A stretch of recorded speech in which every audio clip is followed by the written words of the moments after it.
But let's start off first with what is the earning potential of like one of these franchises? Great question, Jordan. So, when franchises first started out many, many years ago, there was, of course, some nefarious players in there on that. Uh, as it turns out with most industries, where they said, if you buy this franchise, invest in this franchise, you're going to make this amount of money. And as it turned out, not everybody did. Lawsuits happened. Federal Trade Commission steps in, says if you do not collect the data for how much people are making, you cannot tell anybody how much people are making. Okay. So specifically for a franchise, one of the questions I get asked a lot is how much can I make at this franchise? Okay. Can't really specifically tell you that. However, what the franchises are going to do, and it doesn't matter whether you get into the brick and mortar franchise, whether you get into the service industry franchise on that, they're just different types of business. You could still make a good solid amount of money. Most of those franchises are looking for you to replace that corporate income. So they're looking for you to bring in a good six-figure income. The services industry, where you're looking at an investment around $150,000 or so, they're going to, it's going to be territory size based on demographics. So if you're looking at something in the home improvement, they're going to be looking for homeowners that have income levels of 100,000 or more, and they're going to be looking at a couple of 100,000 people for that, because they want you to get into that six-figure income range.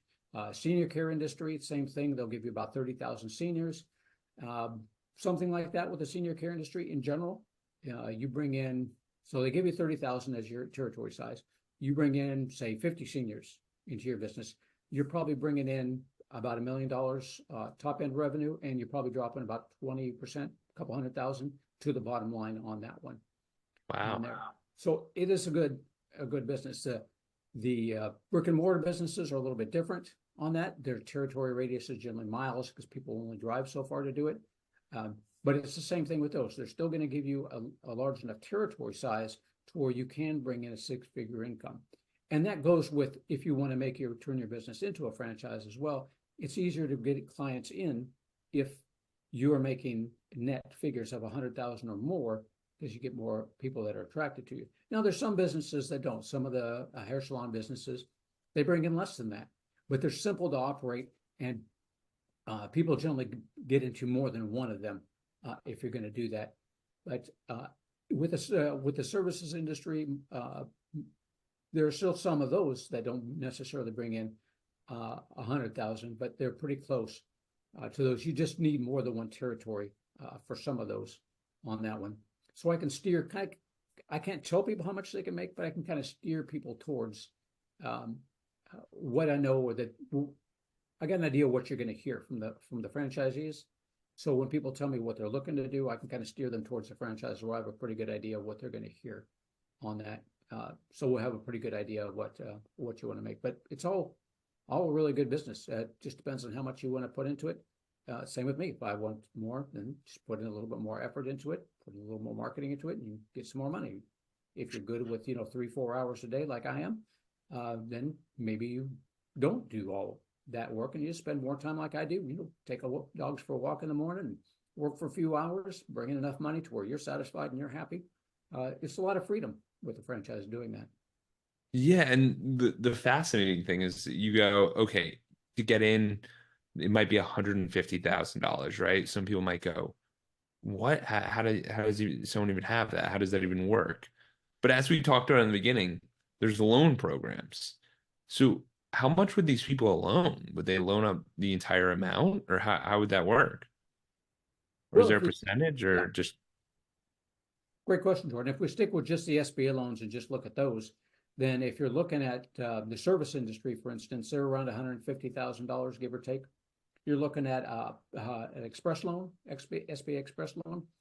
So you put in about, I think it's about 20,000, I think it's 19.5 or something like that. Put in about 20,000 down for it. Then the SBA, you get a loan through them. And we have loan people, again, that will do that for you within about 3 or 4 weeks. They'll drop $150,000 into your business account, and then you just pay yourself back out from there on that one. When you're getting into a brick and mortar type business, you generally, if you go the SBA route, it's going to be a 7A loan. On that one's going to be a little bit more. You generally put around 20% down on that, and then they divvy it out as you're doing the build out. But there's other loans that are available as well. doing a rollover for business with your 401k or your IRA. You can do that as well. But it's easy to do. You got a lot of different options. And the difference between the 401k and the SBA and the conventional loans is if you want to use other people's money or if you want to use your own money. So I use my own money. I did the 401k rollover because I don't like personally going into debt, but a lot of my investors actually prefer to use other people's money as long as the investment services the debt. They're okay with it because then they can grow and expand as much as they want to, which is good. But we have many different loan people that get into they do franchising. So that part's relatively simple. And they put most of it, again, 20,000 for an express loan, for service industry is about right. And then probably about 20,000 for something that requires, 20% for something that requires more of the build out on that. Yeah, because the thing I find fascinating about this is if you sit there and think about it, $150,000, maybe you could buy a house in the Midwest, rent it out, and you'll make a couple $100 a month, right? Or there's this opportunity where it's similar, if not better terms, depending on the house payment, and then you can make upwards of six figure. It's just the cash on cash return is significantly greater than a standard real estate investment, which I find pretty fascinating. Yeah, it's nice. The getting a rental property is all well and good, but I had a couple of those, and there was a few challenges involved in those as well. Getting the renters and keeping it up on that and keeping it up on the maintenance on those.